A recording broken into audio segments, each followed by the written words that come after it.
John Kerry est l'un des rares à y croire encore. Pour le chef de la diplomatie américaine, le cessez-le-feu en Syrie n'est pas mort. Il l'a déclaré à l'issue d'une réunion du groupe international de soutien à la Syrie.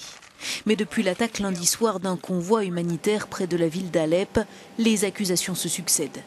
Niant toute implication, la Russie a diffusé ces images filmées par un drone, montrant selon elle que le convoi était accompagné par un pick-up équipé d'un mortier.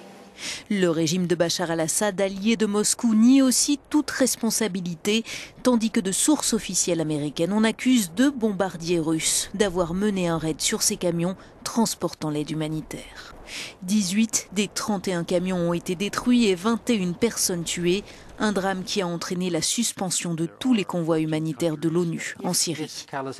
S'il s'avère que cette attaque a délibérément visé des humanitaires, cela serait un crime de guerre, s'est indigné le porte-parole du Bureau de coordination des affaires humanitaires de l'ONU.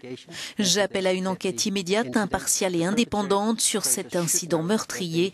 Ces auteurs doivent savoir qu'ils devront un jour rendre des comptes pour ces violations du droit international humanitaire et des droits de l'homme. Le convoi contenait de l'aide sanitaire et nutritionnelle, mais aussi des médicaments et du matériel chirurgical. Son envoi avait été rendu possible par la trêve initiée le 12 septembre.